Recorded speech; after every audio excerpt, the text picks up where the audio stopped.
Hold on, what did I just knock over, Moshe? Oh, the mic. I told you that's not going to work. Should I put it here?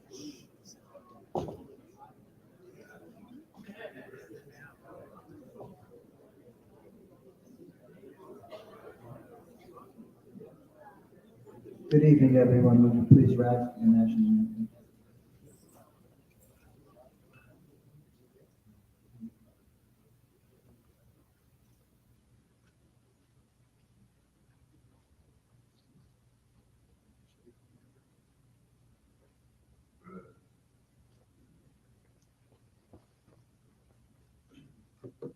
Oh, say, can you see by the dawn's early light what so proudly we hailed at the twilight's last gleam, whose bright stripes and bright stars through the perilous fight, for the ramparts we watched were so gallantly streamed, and the rocket's red glare, the bombs bursting in air, came through the night, that our flag was still there.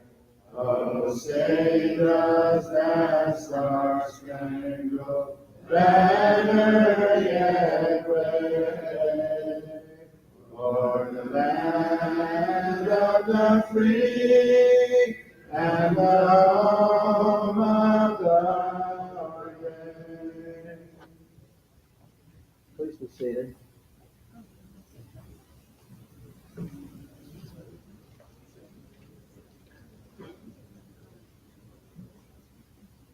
Welcome to our annual Yom Ha'Shoah program. On this evening, we meet to remember those 6 million who suffered and were murdered during the Shoah, as well as to honor the precious survivors who inform us of their firsthand witness and testimony to the horrors visited upon our people during those dark years from 1939 to 1945. As we come together, we are also confronted by the loss of Martin Judevitz's blessed memory, who for so many years chaired this program and who passed away during this past year. Our community, on a daily basis, misses Martin, and this evening is made that much more painful as we are reminded of his passing. Martin was a teacher, a role model, a friend, a mentor to so many of us. He was erudite, a repository of Torah knowledge and secular learning. He never stopped learning, never abandoned his desire to grow. Martin was elegant and dignified, a European gentleman of the highest order, always ready to offer a smile or a gentle word of encouragement. He often sat at our Shabbat table, which was no small accomplishment as the competition was fierce, to invite him over for a Shabbos meal. Everybody loved him. And I say this evening, Martin, we loved you when your presence graced our community, and we will always cherish your memory. With Martin's passing, along with the passing of so many of the survivors during these recent years, the thread that connects us to the events of the Shoah is further frayed. Unfortunately, the Shoah stands to become merely another historical event, something that ultimately will be left to historians to write about, rather than something personal, an event that touched living, breathing people that we knew and know. The writers of history books oftentimes have personal agendas and prejudices, and history, therefore, can become slanted and distorted. It is important for us to listen carefully to the stories of our precious survivors so that we are able to pass firsthand their testimony and memories to the ensuing generations. For me, the Shoah was a palpable presence in the home in which I grew up. It was ubiquitous, always lurking in the corners, just beneath the surface like the faint odor of a gas leak, waiting to suddenly explode. To leap to life like a roaring fire, sucking the oxygen out of whatever was happening and taking place at our home at that time. My mother, Cyril, of blessed memory, set a beautiful Shabbos table. We would be sitting around the table enjoying each other's company, eating delicious Hamisha food and drinking fine wine. By that, of course, I mean Malaga, because my parents never had Merlot past their lips. Suddenly, my father would be stirred by a dark memory. Although the chandelier continued to throw off every color of the spectrum and beautiful dishes continued to glisten, the room, without equivocation, began to darken, much as a beautiful summer day when darkness approaches because of a late afternoon thunderstorm. A cloak of gloom descended upon that beautiful Shabbos table. My father Moshe, of blessed memory, would then share some lugubrious memory of a horrific event or the loss of a loved one.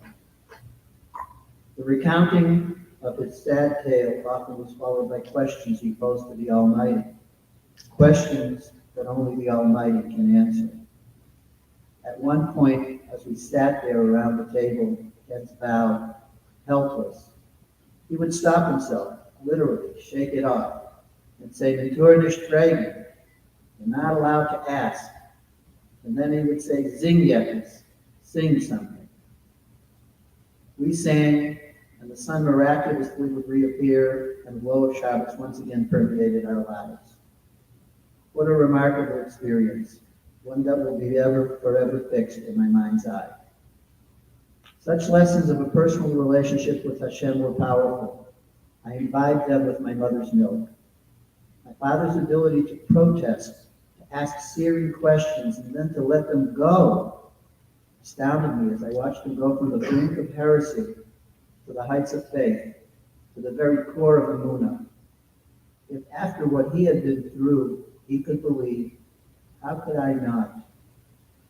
Another memory that remains with me. My father was one of the first prisoners to arrive in Auschwitz. The average lifespan for a male inmate arriving there was 90 days. For a woman, it was only 30 days. My father spent more than 2 years in that hell, working in a coal mine, a place called Yavishevitz, which was an ancillary camp to the main camp of Auschwitz. He recounted that one Yom Kippur, as he worked in the bowels of that coal mine, in the dark, hundreds of meters below the surface, he recited as much of the Yom Kippur liturgy as he could remember. Of course, Shir Amalas Mimamakim Karsich Hashem was on his lips. As he uttered those words, "Out of the depths I call to you, Hashem," he paused to consider what he was saying. And then, fully believing that someone was there listening to his question, he said, "Hashem, has anyone since David HaMelech wrote that parak of Tehillim ever offered this prayer, Mimamakim, from so far beneath the surface of the earth?" He called out to Hashem literally from the depths, hundreds of meters beneath the earth's surface. Of course, he was fasting. He had given his ration of daily bread to another inmate. And so, weak from starvation, beaten and humiliated, he had the faith to ask his Creator questions. He wondered, as do I, has anyone throughout the millennia ever said that parak of Tehillim from so far down in the depths, Mimamakim, both figuratively and literally speaking? And so we gather together yet another year to remember and to learn. We have a wonderful program to help inspire us and to help us carry forward the memories of those who lived it. Our guest speaker this evening lived the Holocaust, and what he will relate is the first-person testimony that we must teach future generations. We are obligated to do so.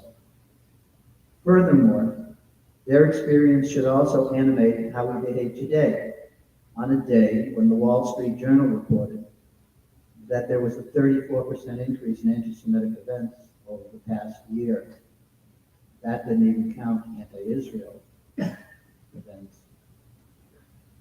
So we must confront a world that does not remember, or perhaps more cynically chooses to forget, the lessons of the Shoah. At this time, I would like to ask Sam Ron and any other Holocaust survivors that are in the room please come forward to light the first candles.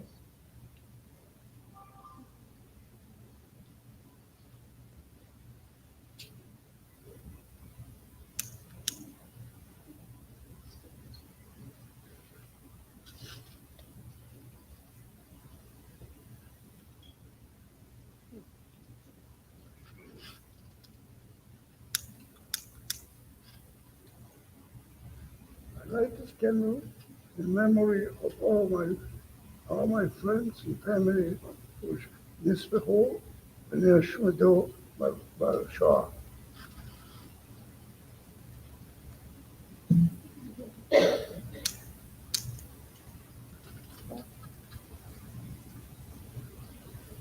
I like the memory of my husband's holocaust.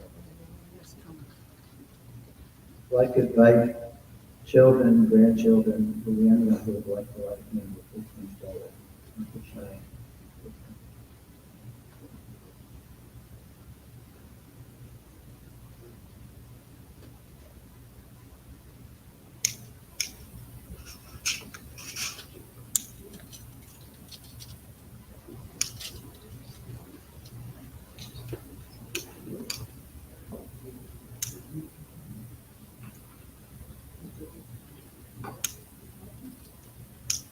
In memory of my father's and mother's family from the Ukraine that perished during the war and without one left alive from the Ukraine, from Smotrich and Frampol.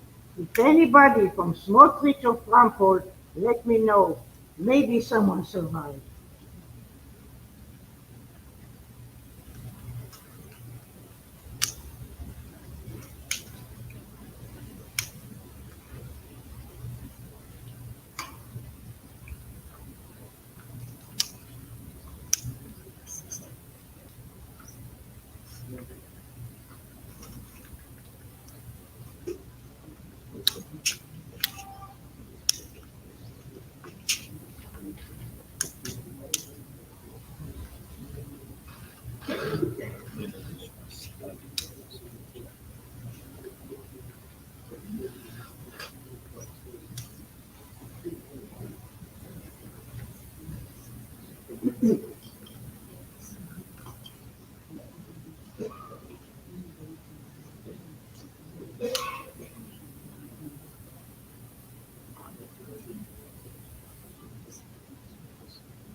Second, third generation, please come light your candles.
Sure.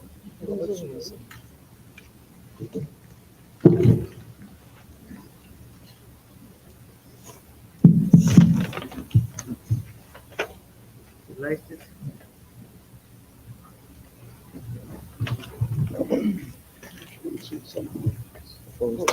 Okay.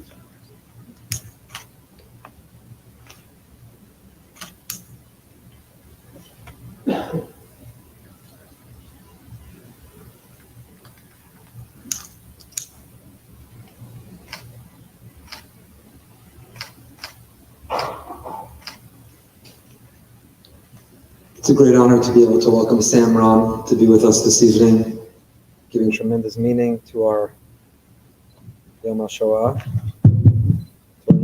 program. And our other guest, Sam's longtime friend,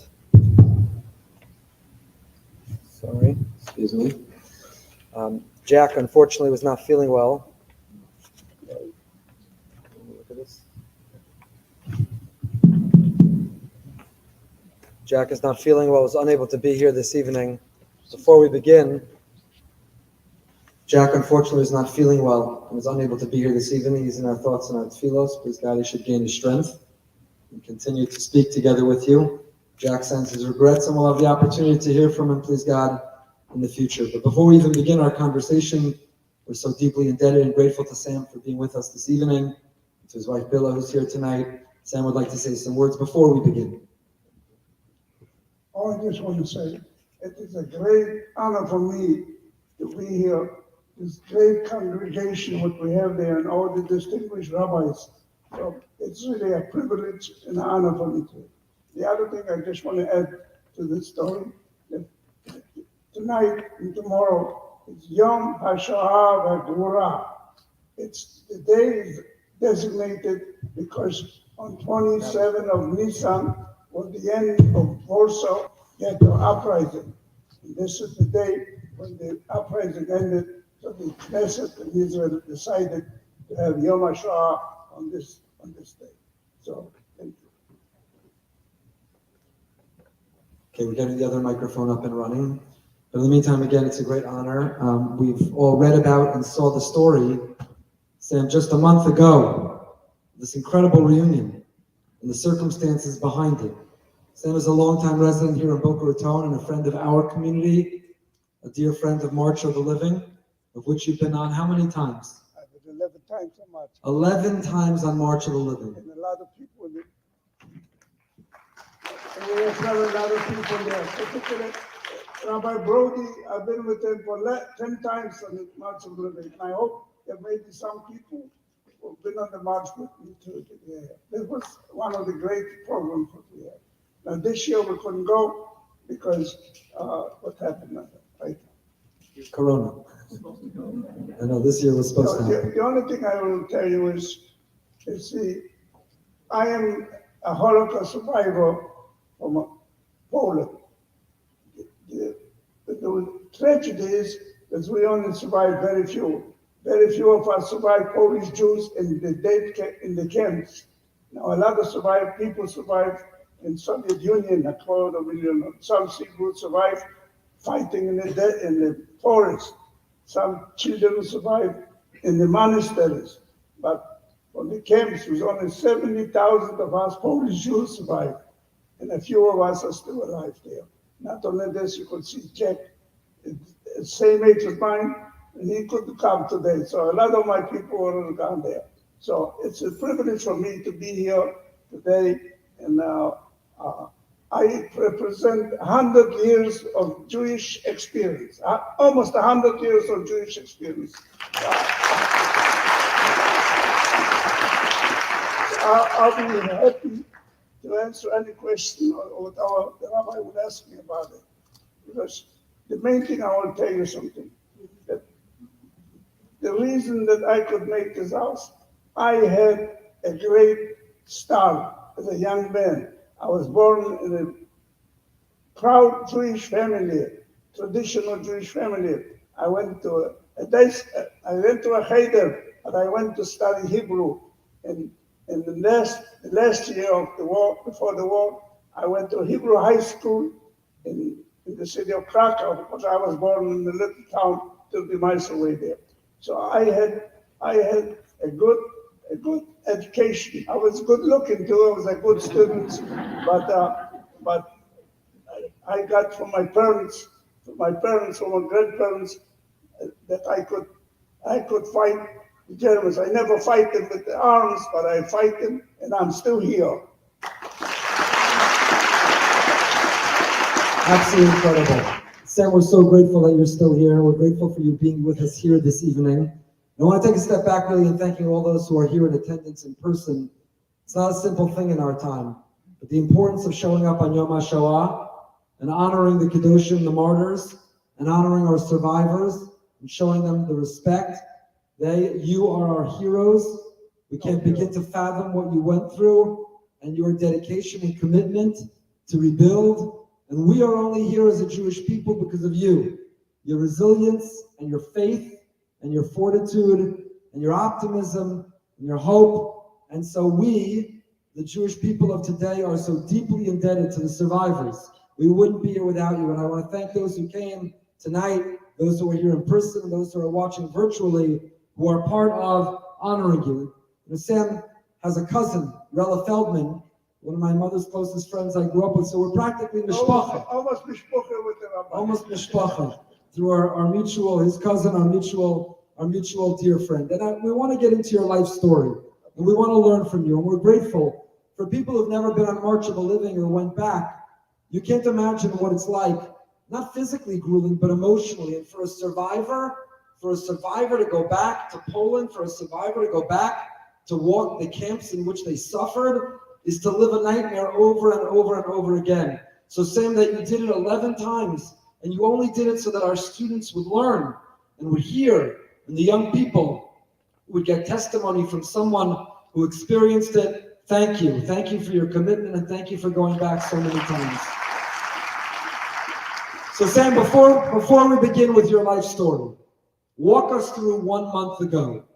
You were an honorary chair of a dinner for the Holocaust Museum, and you were speaking. At the podium, you mentioned your original name. Your name was not Sam Ron growing up in Poland. And what happened? You mentioned your name, and Jack was sitting in the crowd. What happened? Not the name. I was mentioned that the camper was in there. As soon as I said Pionki, the man jumped up from the seat there. He came over running to me and said, "You're my brother." I haven't seen him for 79 years. We were working in the same place for 8 months, not only in the same camp, but at the same place. We were working in a powerhouse for 8 months. And he was lucky. It's the first time he came to that event there. I've been there every year. So that's a miracle, I guess, another miracle. So we became very friendly, and I talked to him. We just yesterday read 2 hours interview with the Miami Herald. It's in the paper now. But he called me. He went to the doctor and doesn't feel good. So that's what's going on. You know, I lose a lot of friends there. So as long I can talk, and I remember I'll be talking. I'm doing this for 60 years, trying to educate, particularly the Jewish kids. Particularly when we're going to March of the Living, we get kids, boys and girls who's ready to go to college next year. I try to give them a lot of hope and a lot that they should advocate our issues there. So that's very important there. Then we talk to schools, to non-Jewish kids. Maybe it will help. Maybe one day we'll have a better world than we have now. Can you describe for us What did it feel like when you saw and when you were reunited with Jack? Did you remember him from the camp? And what was it like? You never knew what happened, that he Well, survived, he didn't know you survived. What did that feel like? In the first minute, I wasn't sure yet, but then it came over and we started talking like a reference. It was an amazing story because I met survivors all the time, but this is something unusual there, and the 400 people around there, all the newspaper. For the last month, I didn't stop one day. Every television in the country, every newspaper, everybody bothered me now. So it was a great thing because very few of us still alive, So I was reading in the news today in Israel. Last year, 15,500 survivors died in Israel. So we are very few of us are still alive. I'm 97. I'll be 98 in a couple months. Yeah, and I'll be. I live in a wonderful place here on the Federation ground in Sinai residence. Rabbi Brody is my mentor, spiritual mentor.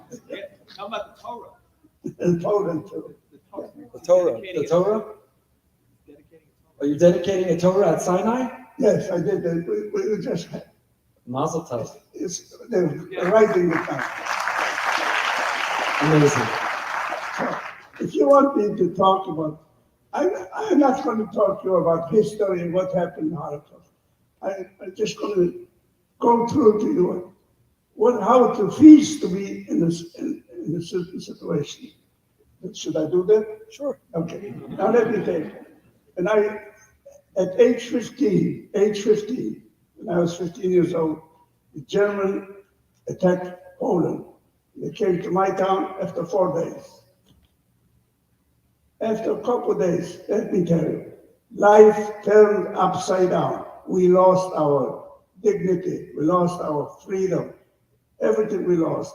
The first thing, we couldn't go to school anymore, Jewish kids there. They took most of the business away. In the city, we are not allowed to leave the house there. And then they had an armband. First winter came, they took our furs away. In my town, they killed a couple of people who didn't give up their furs. And then what happened is slave labor. Everybody's slave labor. Let me tell you, how is the feeling this? My parents were well-to-do. We're not very rich, but we were well-to-do. My father was an ardent Zionist. There was a progressive person there. So there was a sugar factory in the town there. So we were doing a lot of business with them. So I used to have it. I could have gone in there every time we did there. And then one day, I became a slave labor in that place. How would this feel today? The guy, when I walked in there, before I was somebody, right now I was nobody. I was a slave labor. So it continued like this. In the big cities, they create ghettos. At Warsaw, the 500,000 Jews, Krakow, all the big cities. In my little town, it was a little town, a population of 3,000. There were 60 Jewish families, And so we were in an open ghetto. We still live there. What was the name of your town? Kazimierza Wielka. The town was not as big as the name is. In Yiddish they called it Kazimierz. It was 50 miles north of Krakow. So, but my family, I was born there. My parents were born in the city. My 2 grandmothers were born in that same city. We lived there for many, many generations. Most of us doing well. There was a lot of anti-Semitism. There's no question about it. But happened personally, we didn't suffer personally. This is how it works there. There was a lot of anti-Semitism, but my family didn't suffer. Where did you go to Cheder with such a small town? I went to a Cheder. I started out probably 4 or 5. What we learned is, that's how we were teaching, In your small town? There was a Cheder in the small town, or you had to go to Krakow? No, we had Cheder in the place. After school, Cheder. But then I had a teacher, a tutor. I was teaching Hebrew. I was very good in Hebrew. I was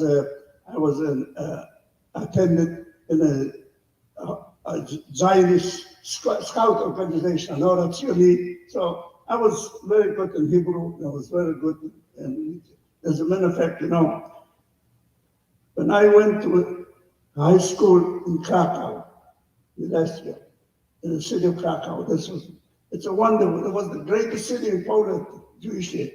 There was 4 high schools, there was 52 synagogues in that city. I don't know how many yeshivas, how many stables are there, and the Jewish cemetery. But you know what happened is, when I started in September, and in October, the Germans expelled 26,000 Jews, Polish citizens from Germany. And so what they did, they came to my town, they took away our student hall. This was the first experience. And you know what happened is that there's a Jewish kid, Griechman, in Paris. His parents was among the survivors. He assassinated a German. So next day we had a Christmas. That was my first experience. I'm going to little brag about myself. So next thing, on Hanukkah, there was a big event in a Jewish theater. I had the privilege to light the candles. I was in Hebrew, I was good Hebrew there. So I was always a good Jewish kid. Yeah. And then what came in the spring, the white paper came, British. So I think that year made my character, my Jewish character today. So now, you know what I'm telling you? Later, when they create ghettos, and I lived my ghetto. And then what happened is, in January 22nd, 1942, there was a conference in Wannsee, in Berlin, and they decided on a Jewish solution of Jewish people that we needed. So what they did, created gas chambers, camps like Treblinka, Belzec, Sobibor, Majdanek, Birkenau, where millions of people were straight gas there. So in 42, when time came for my city for deportation, we went in hiding, with Polish friends in hiding. Let me explain this, how to face this. On midnight, Saturday night, we walked out from our house.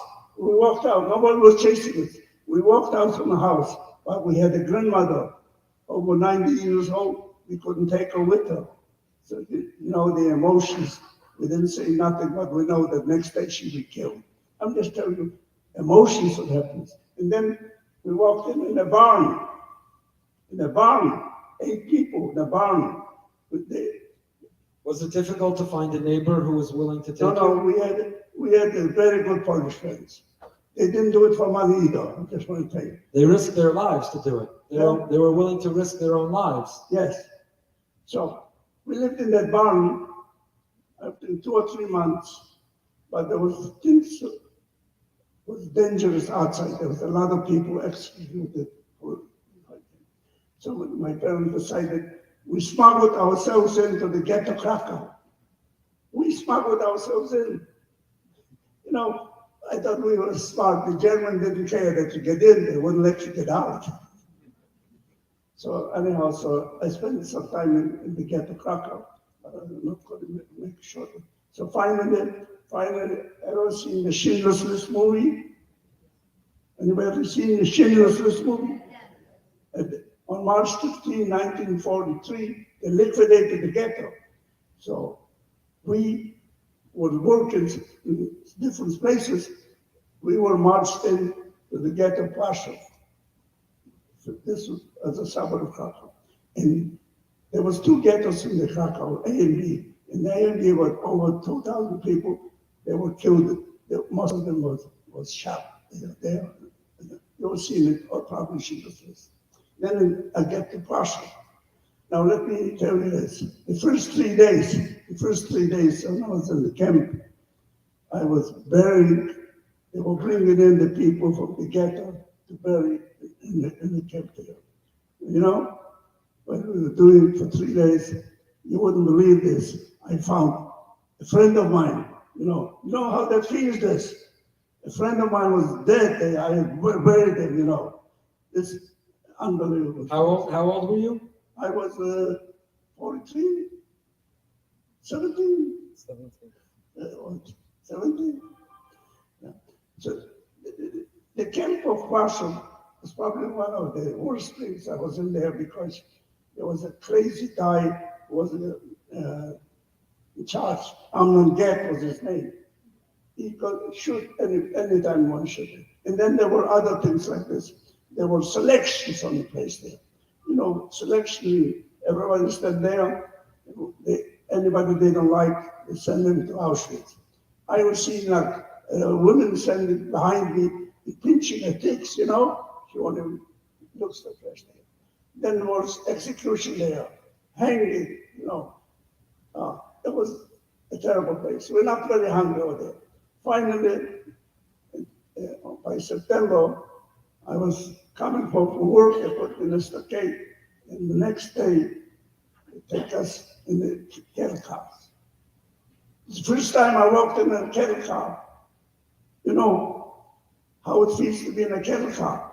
First of all, you don't know where you're going. Whatever they tell you, you don't believe what they say.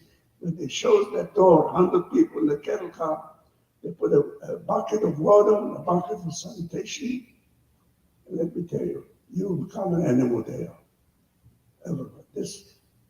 I've been 4 times in cattle cars there. You know, there was a movie, The Shoah, where most of the time you hear the tracks there. The tracks of the noise of the tracks stayed in my head all the time. Never let me, the noise of the tracks there. So finally, we get to a place. It was Pyongyang. This guy was working there. So they unload us there and they put you in the shower. Were any members of your family with you at this time? My family, I had all my family in Plastic. When I left my family. You left the family Yeah, behind. my mother, I didn't know at that time. My mother was on the same train to another place there. And my father, my brother was still in. Did anyone else survive? My father survived Mauthausen. He spent the whole year in an American hospital in Austria. And my mother survived in Gross-Rosen, the Russians, the liberator. And my brother died for a week, 2 weeks before the end of the war, he died in Mauthausen. So I get to Pyongyang, you get in the shower. Now you don't know what's coming out from the end there. You look at it, it'll be gas or water. You don't know this. When water came, you know, we start singing. There's a Hebrew song, Mayim Chaim, you know. So finally, I get in the new camp. I spent a year in that camp there. That Pyongyang was, we were hungry, we were dirty. There was not very, very bad. Hard work. This is why I worked with Jack for 8 months in one place there. And then, so there was all attempt to do this. Jack, in 1944 in summer, when the Russian army was get closer, they stopped. They had a half of Poland. They stopped at the Vistula. Our camp was 6 miles away from there. So as they were planning to take everybody to Auschwitz, Jack ran away with the gas there. We were planning, we were digging a tunnel to get it out there. But you know, when the time came, 4 guys left, 2 of us didn't stay. So I didn't. One of them survived from the 4 there.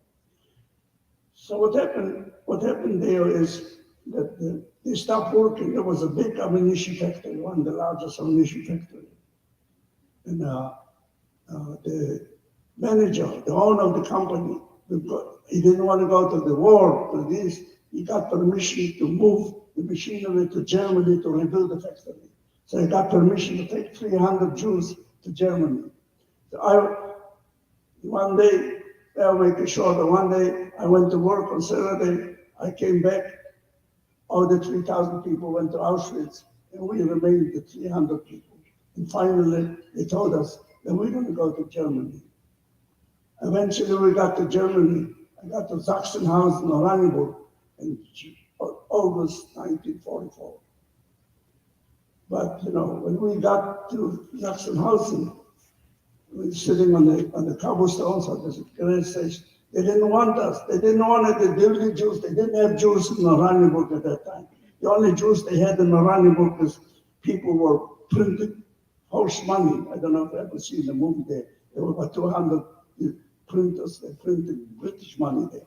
But there were no Jews. They didn't want us. But they didn't have any choice. After 6 hours, we marched from the camp. And we get again in the shower.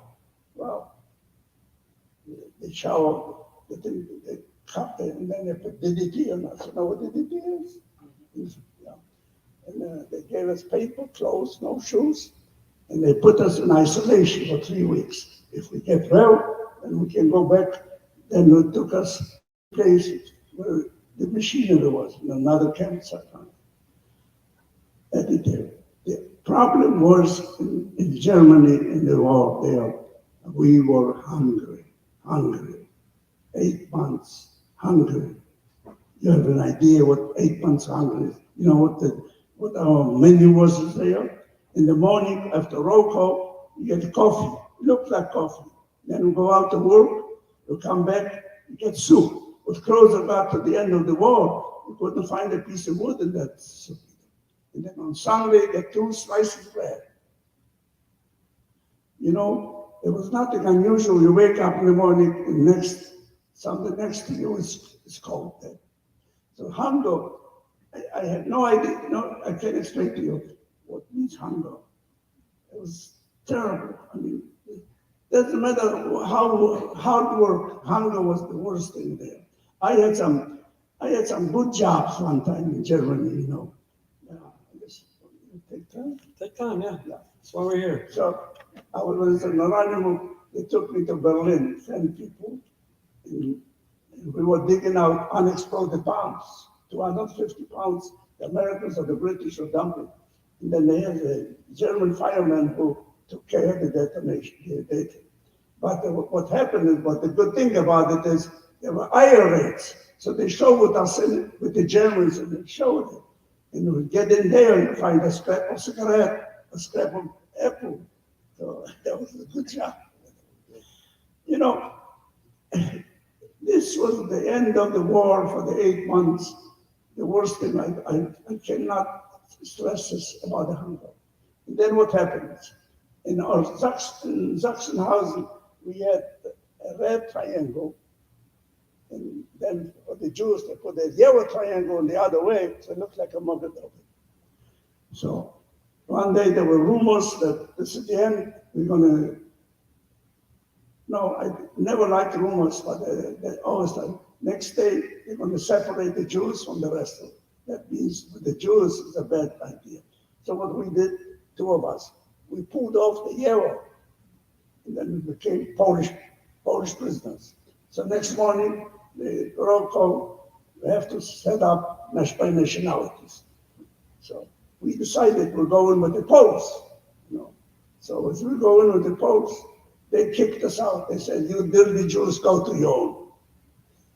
But the guard didn't know what's going on. He pushed us in with them. So anyhow, we just went on. But let me tell you, this was beginning of a death march, April 11 or 12. It's very interesting. Then on 12th of April, a guard came over and he said to me like this, to us, your uncle just died. Roosevelt died. That was my uncle. So this is the end of you guys. Your uncle just died. That's another story. So when we walked out from the camp there, they gave us a fresh bread for 6 people. I cut my part, I get my part. I finished on the spot. For 2.5 weeks, no food was given. For 2.5 weeks, no food was given on that march. So the first week we marched, anybody stepped out, got shot. No Christian, no Judy, no judge. The second week, anybody stepped out, they didn't care, lay on the ditch. Now, we know this, what happened is, Himmler, Himmler was the head of the SS. He started making some deals with the Swedish people who want to save himself. So they stopped shooting, and Swedish ambulances came and picked up these people from the ditch. I would never walk in an ambulance because the German always camouflaged there. So finally, the third week, they walked us in the forest, like 2,000 people in the forest. No food was given. People were eating the barks on the trees. You know, I went with my wife. We visited in Poland in '89 in Germany, and we went to that place. The bark on the north side of the trees never grew up. Wow. On the north side of the trees, the bark never grew up. So hundreds of people died there. I was with one. I had one friend. So we were watching each other. One was sleeping, one was watching because the guys were shipping your blanket and your shoes. So finally, on May the 2nd, 1945, at midnight, the guards disappeared and we were left in the woods, in the forest, and I was free. My nightmare of 5 years and 9 months was over at that minute. I became a free person, a survivor. Well, I became a survivor at that. Where did you go from there?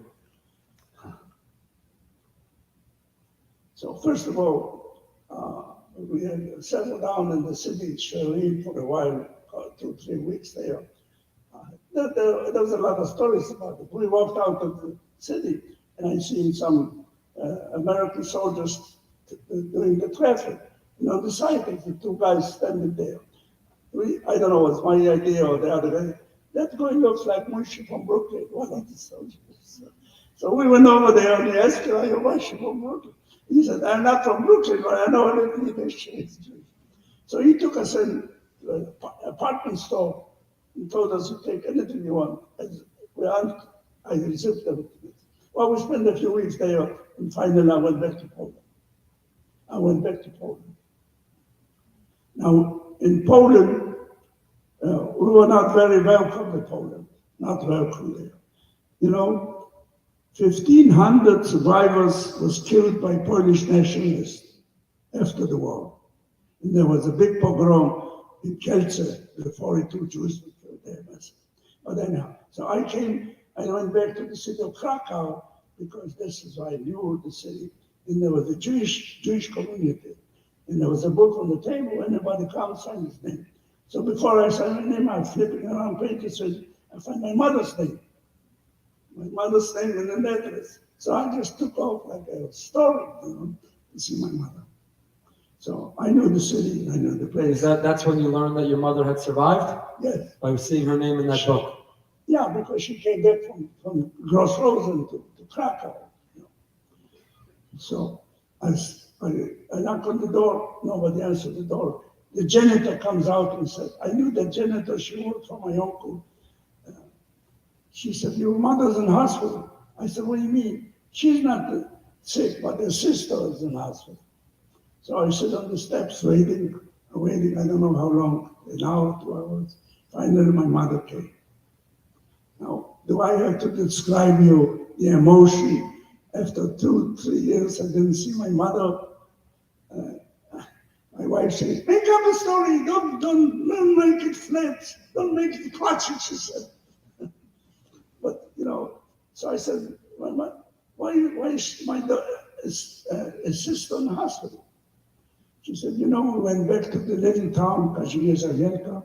We stayed with a Jewish man who survived there. And one night they came, some bandits or nationalists, and whatever. So my aunt jumped out on the window, she broke a leg, and my mother too. So they went to the hospital in Krakow. So my mother said, don't go back to your house. I own a house there in the city. So I never went back to my town. Wow. So many questions and so much to talk about. Tell us the name Sam Ron. How did you weren't born with the name Sam Ron. The same name now, I blame my wife for it.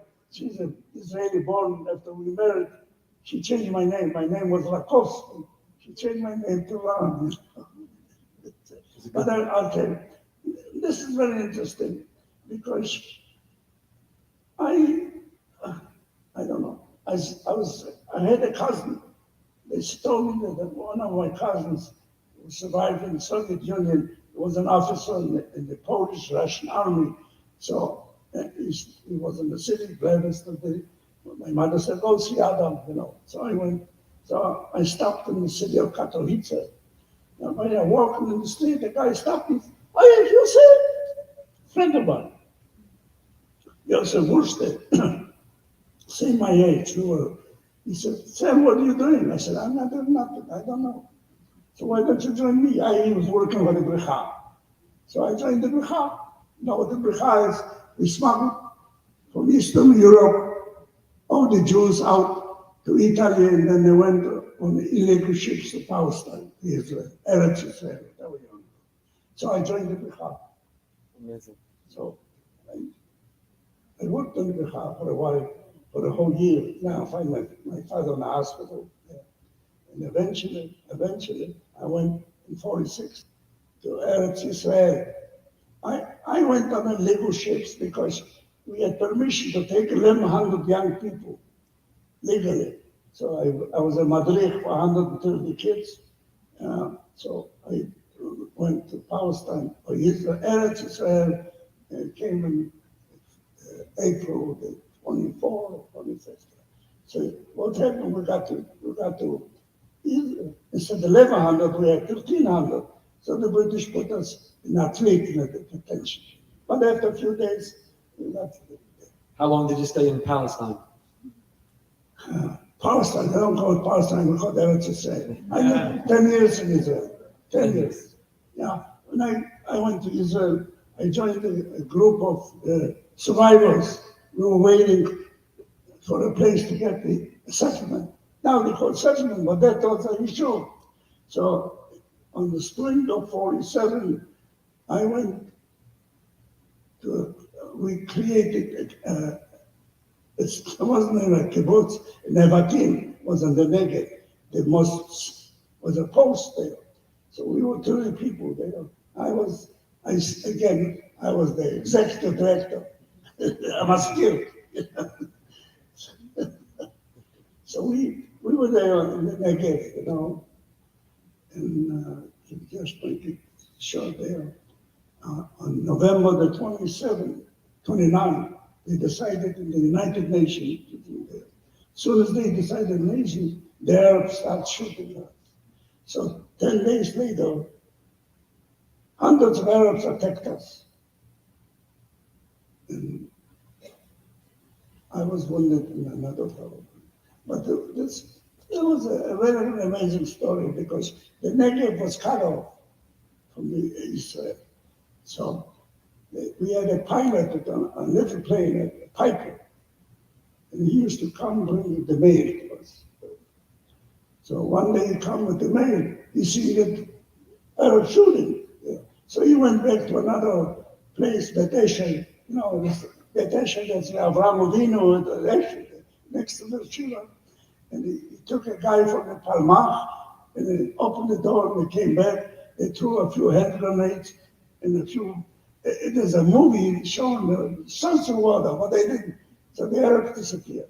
But meanwhile, I was wounded, and another guy was wounded. So he was wounded worse, the guy.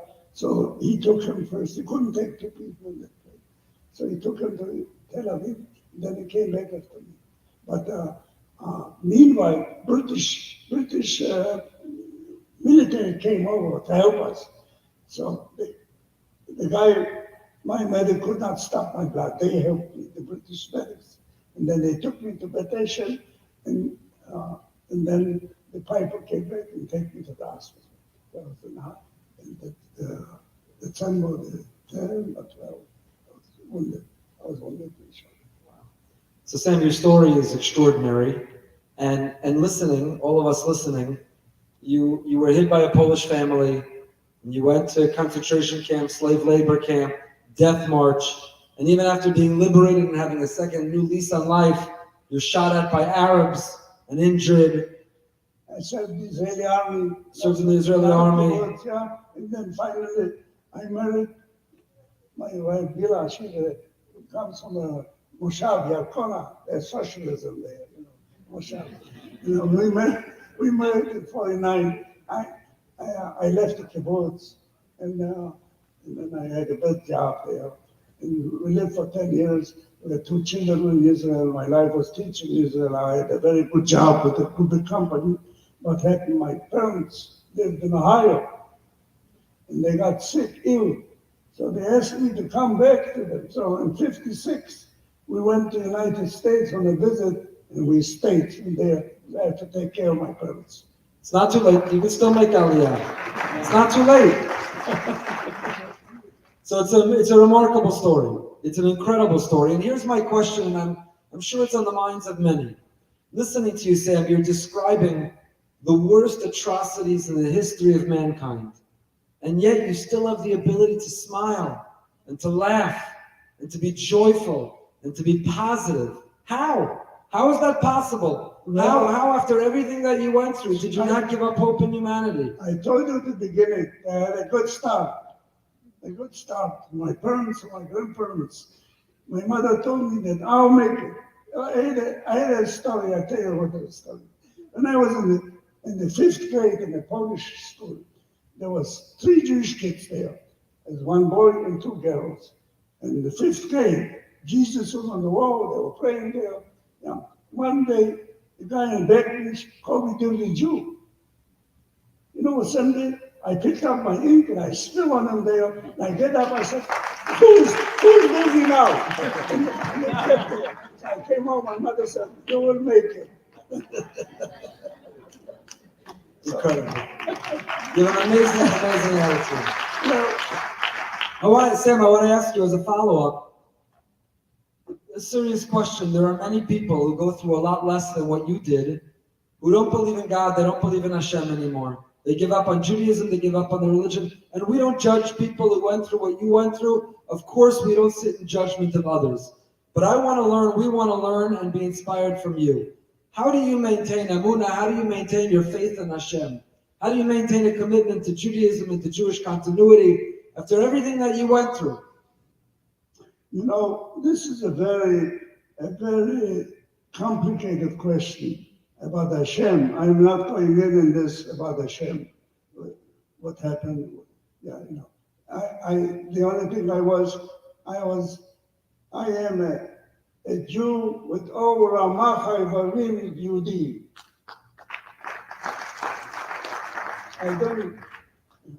I happen not to be a member of this congregation. I'm a member of the Reform Temple, but I am still a very good Jew. I sweat in Israel, and I get blood in Israel, and I suffered for 5 months, and they never cut me down. They never cut me down. I never gave up. The same thing I'm doing now, and I'm teaching the kids not to give up. Yeah. I'm teaching them 2 things. Hate, not to use hate. Hate is not a good thing for you. What's the hate doing? It doesn't do good for you if you hate somebody. It doesn't help you. But that's what I'm teaching the kids all the time. Hate and hope and believe in yourself. You get someplace. Amazing. When you were in the camp or on the death march, did you see kindness? Did you see kindness between people when people were trying to survive? No, there was no kindness. I don't want to say this. Even in the cattle car, there was no kindness. No kindness. I don't think so. I haven't seen it any. Well, we were friends, you know, but everyone was for his own. Everyone was trying. That's my opinion. There's a lot of stories. Rabbi Lau has a story about that kid to the Kaddish. I have never seen this anything there. I've been 5 years and 9 months. I try to stay alive, that's all. Yeah. Now this week, the Torah portion that we'll read, it's called Acharei Mos, which is after Aaron lost his 2 sons. Acharei Mos, after tragedy, there's rebuilding and there's rebirth. And that's your story, certainly coming into the state of Israel, the rebirth. What was it like to go from thinking this is the end of the Jewish people, this is the end of our story, to after 2,000 years seeing the miracle of the birth of the state of Israel, to live both sides of that and to be present for both parts of it, What was that like? I did my part. I was in the army. My wife was in the army, you know. So I did my part. But when you were living through the atrocity, did you think it was the end of the Jewish people? No, well, you know something, in the camps, always looking to survive another day. I didn't know. We didn't know what's happening in the rest of the world there. You know. We know that millions of people were dead, but we didn't know this. We didn't. There was no, some rabbis have miracles. I have not seen anything. I don't say it was a miracle that we survived anyhow. You sitting here, you're the biggest miracle. That's right. Sitting here right now. We had a miracle last month with Jack, you know. It's a miracle with Jack. You know, The state of Israel is a miracle. State of Israel is a miracle, right? It's a great miracle. You know, my wife was in the army too, and she wrote me a letter. She said, "I'm writing you a letter in Eretz Israel, but when you finish the letter, we state of Israel." I was in the Negev in the army, so we believed in it. Right. We worked hard for it. You believed it was coming. Yeah, you know, we're in the period of Sfiras Omer. We're counting the Omer in between Pesach and Shavuos, and each number has a Kabbalistic theme to it. And the number that we're going to count tonight is Hod Shebekvura, is the splendor, the glory of strength. And you are a model and an inspiration of strength, of a physical strength to endure and survive, but a spiritual strength and a positivity and a hope. And I want to ask the last question, is that, please God, we'll have you and Jack and survivors, please God, still for many more years. But there'll come a time that the young people will live in a world without survivors. What's your message to them? What's your message to us? What do you want us to know? What do you want us to believe?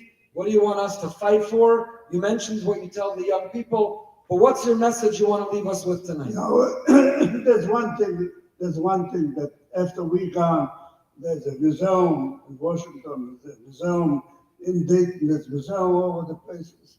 There's it's a big show of business, you know, a lot of people writing stories. Well, I hope that we will overcome all the troubles we have in Israel. I am not very much worried about anti-Semitism in America. It doesn't bother me. Sometimes I think that anti-Semitism is good for the Jews. Why is that? Why is that? Why is that? Well, in this way, they remind the Jews they have to be Jewish. Somebody tells them, even if you're not Jewish, the neighbor tells them he's Jewish. So, you know, you can never assess a Pintele Jews. You know the Pintele Jews? Pintele Yid. So, our strength is in whether we believe or we don't believe or become we Jewish. We suffered for 2,000 years.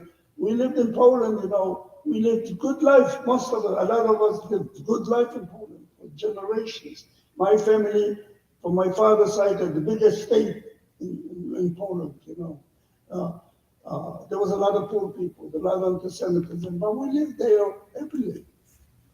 So, Am Israel lo yishaker. Netzach Israel lo yishaker. Am Yisrael Chai is lit forever. Am Yisrael Chai. What a great place to leave it. Tremendous thank you to Sam. Sam, you're one of our heroes. Hashem should bless you with good health. Hashem should bless you with good health and strength.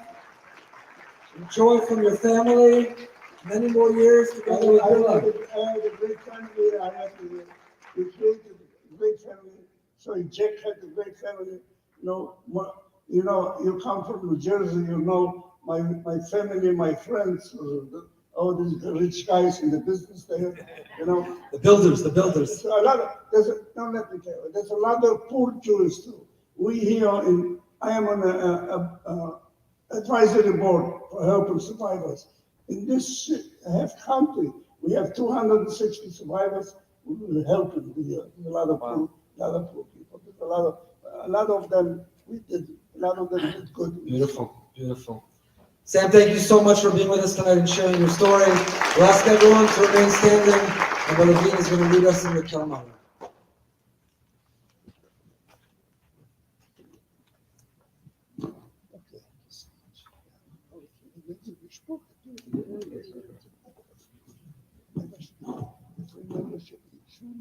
For sure. What's free membership? Honorary membership.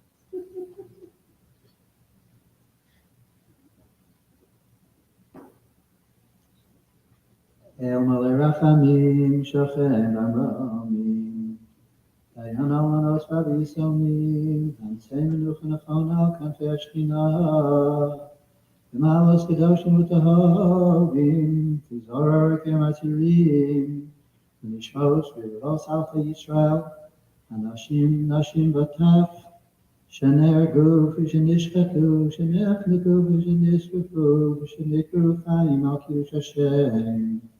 כולם קדושים וטהורים, ובהם גאונים וצדיקים, ארזי הלבנון בדברי התורה. בעל הרחמים יסתירם בסשק כנפיו לבנים, יצרור בשור חמס נשמותיהם, וגם עדן תהא מנוחסם, אדוני הוא נחלתם. יזכור עקדתם בעמוד מנו לכל ישראל, תתפסם. ארץ, אל תכסי דמם, ואל ימקום וזקסם. בזכוסם ישובו נדחי ישראל אחוזסם, הקדושים וזכרם תמיד נגד אדוני יעמוד לגורלם. יבואו שלום, וינוחו על משכורסם, ויקומו בקץ הימים לחיוסם, ונאמר אמן. Please remain standing for Atikva. After Atikva, there will be a minute from now. Thank you for joining us this evening.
Thank you. I'll take you. Thank you so much.